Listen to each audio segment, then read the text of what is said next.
ओम शांति।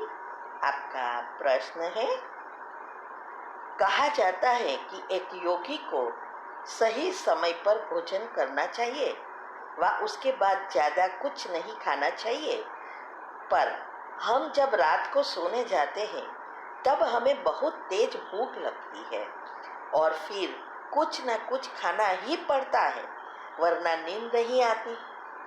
हमें सब सुबह की इतनी भूख नहीं लगती, तो ऐसा क्यों होता है और हम क्या करें जिससे रात को ज़्यादा भूख ना लगे?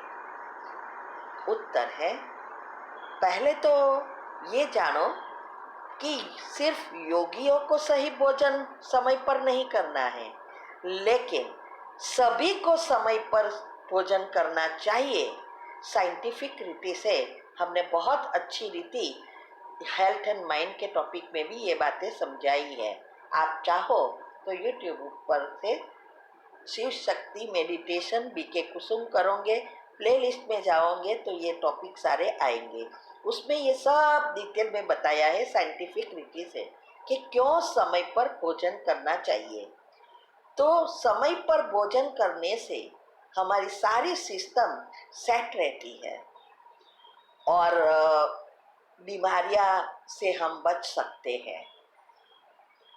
तो इसके लिए जरूरी है कि हमारे ये भोजन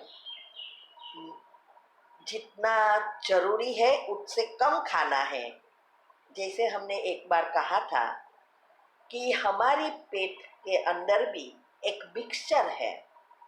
जैसे घर में भी हमारे पास जो ग्राइंडर मिक्सचर होता है, उसमें अगर हम उसकी लिमिट से ज़्यादा भरेंगे तो क्या वो क्रश कर सकेगा? नहीं। हमें दाल जास्ती चीज़ है तो निकाल देनी पड़ेगी, तभी वो ग्राइंड कर सकेगा। ऐसे ही हमारे पेट में भी सारी प्रक्रिया मिक्सचर से होती है। तो अगर हमने लिमिट में नहीं खाया तो ये मिक्सर हिलेगा ही नहीं, फिर कई बीमारियां, कैंसर तक की बीमारियां हो सकती है। और समय पर खाने का भी यही महत्व है। और ये सब अभी उल्टा हो गया है, क्योंकि इससे हमारा बायोलॉजिकल क्लॉक भी डिस्टर्ब हो जाता है।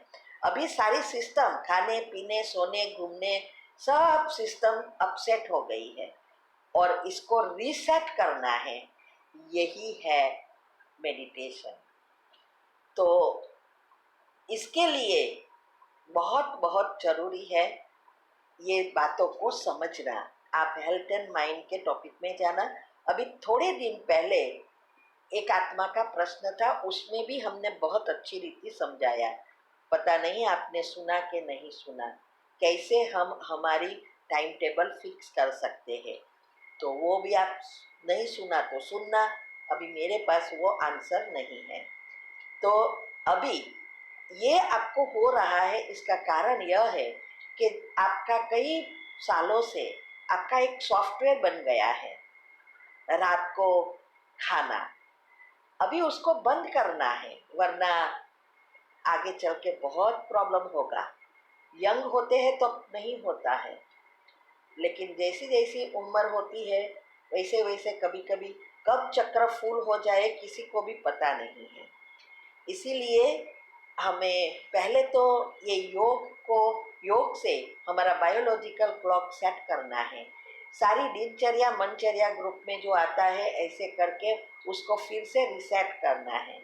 दूसरा, आपको रात को भूख कितनी भी लगे, शाम को 6 बजे के बाद 6 साढ़े 6 के बीच खा लेना है, बाद में सब जहर की समान है। तो ये जो है, फिर आपको भूख लगे तो पानी पियो, भूख लगे तो थोड़ा दूध पी लो, और थोड़ा दिन ऐसा लगेगा अनईजी लगेगा, लेकिन आपको बाय फोर्स ये करना है। और नींद ना आए तो योग करने बैठ जाओ, मेडिटेशन करेंगे, कमेंट्री रखना है और सोते सोते मेडिटेशन करते ऐसे करना है, सिर्फ सुनना नहीं है, तो नींद आ जाएगी। तो ऐसे थोड़े दिन आप करेंगे ना, तो फिर से आपको कभी भी भूख नहीं लगेगी। वो मेरा पर्सनल एक्सपीरियंस है। और ये सब बातें हमने हमारी ऑडियो जो आती है अनुभव की, माना धारणा कैसे की, उसमें भी बहुत कुछ बताया है, वो भी आपको सुनना है। तो ये नहीं कर सक करेंगे तो सारा बायोलॉजिकल क्लॉक और ही बिगड़ेगा। आप कभी भी योग में पक्का नहीं हो सकेंगे। ठीक है, तो आप ये करो। मैं एक एग्जाम्पल देती हूँ। मैं एक जगह पे काम करती थी पहले, बहुत साल पहले। तो 10 बजे वहाँ थोड़ी ब्रेक होती थी, और बाजू में ही बहुत अच्छा दुकान वगैरह नज़दीक में थी। तो प्यून मतलब वो जो चाय वाला होता है ना, वो और नाश्ता लेने जाता था। तो हमें ऐसा लगता है कब 10 बजे और कब हम खाए, ऐसा समय की राह जैसे देखता है ना, ऐसी आदत हो गई। फिर हम दूसरी जगह पे दूर गए, फैक्ट्री थी उसमें गए। अभी वहाँ तो कोई ऐसा खाना नहीं मिलता। तो 10 बजे हमें ऐसा ही होता है, कब खाए कि किसको भेजे। कभी कभी तो हम जैसे हम पागल हो जाते थे। लेकिन धीरे धीरे वो 10 बजे का भी बंद हो गया। तो ये सब हमें थोड़ा दिन ऐसा लगेगा, क्योंकि बायोलॉजिकल क्लॉक में सेट हो गया है उस समय खाना। इसीलिए इस प्रकार के हार्मोन्स उत्पन्न होना शुरू कर देता है। लेकिन हम उसको नहीं देंगे खाना, तो ऑटोमेटिक वो हार्मोन स्राव नहीं होगा, तो आपको भूख नहीं लगेगी और आपका टाइम टेबल सेट हो जाएगा। तो आप ये सब बातें अच्छी रीति सुनो, समझो और प्रैक्टिकल करो। ओके, ओम शांति। प्रश्न है कि संडे की मुरली में बाबा ने माना परमात्मा ने नैरोबी और गुजरातियों को याद किया, तो आपकी याद आ गई। आपको भी लगा होगा कि बाबा ने आपको याद किया है। मुझे अफ्रीका में सेवा स्टार्ट होने की हिस्ट्री जाननी है, कैसे वहाँ सेवा शुरू हुई, और आज बाबा ने जो निमित्त आत्मा को याद किया है वह कौन है, आप उनसे मिली है? उत्तर है, पहले तो मैं ये कहूँगी कि हम गुजराती भी है और हम नैरोबी में ही रहते थे।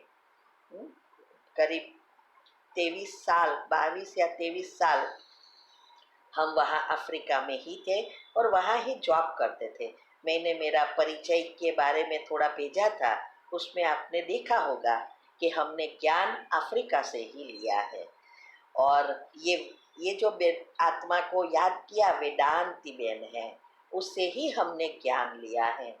और वेदांती बेन, वो 3 बहनें हैं, तीनों सरेंडर है, छोटेपन से ही वो सरेंडर है बाबा के टाइम से।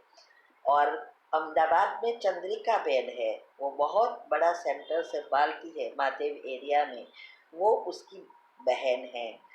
तो ये वेदांती बहन वो सारे अफ्रीका में, माना अफ्रीका में 52 कंट्रीज है, देश है। तो नैरोबी तो केन्या का कैपिटल है।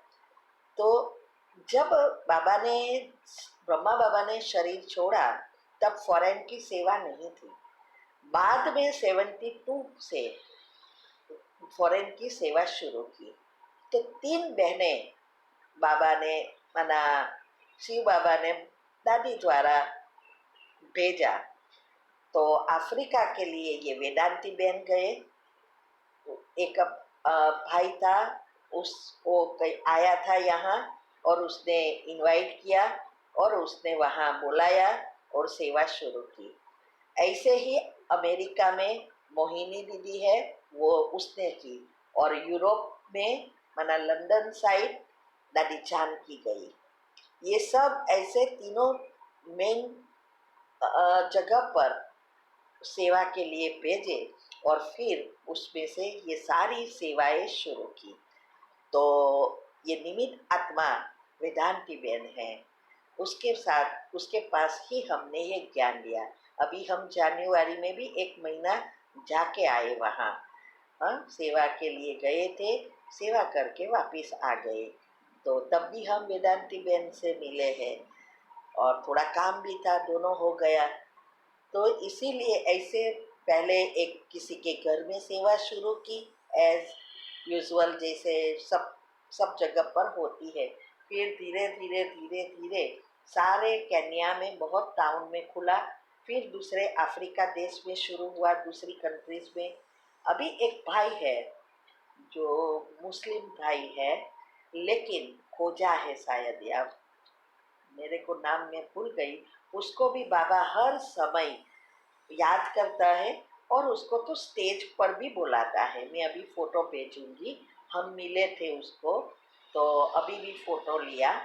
वो भाई जो है, वो भाई ने बहुत पैसे वाले हैं। उसने एक ऐसा प्रोजेक्ट तैयार किया है कि सारे 52 कंट्रीज अफ्रीका में है, वहाँ बाबा के मैसेज कोने कोने में पहुँचाना है। और अफ्रीका देश में बहुत डिफ़िकल्ट है क्योंकि वहाँ अफ्रीकन है और बहुत घर ऐसे खास करके खेतों में ही रहते हैं, सोसाइटी जैसे तो शहरों में ही होता है। तो वो भाई सभी जगह पर रहने को ले जाने का प्रबंध करते हैं। जहाँ बाबा का मैसेज पहुँचा है वहाँ सेंटर खुलवाना का काम कर रहे हैं, और जहाँ मैसेज पहुँचा ही नहीं है वहाँ बहनों को लेकर जाकर मैसेज पहुँचाते हैं, प्रोग्राम रखते हैं और मैसेज पहुँचाते हैं। ऐसा करके अफ्रीका का प्रोजेक्ट बहुत सालों से चल रहा है, और वो सब कुछ धन सब वही देता है, सफल कर रहा है। और वैसे भी वो बहुत सेवा करता है।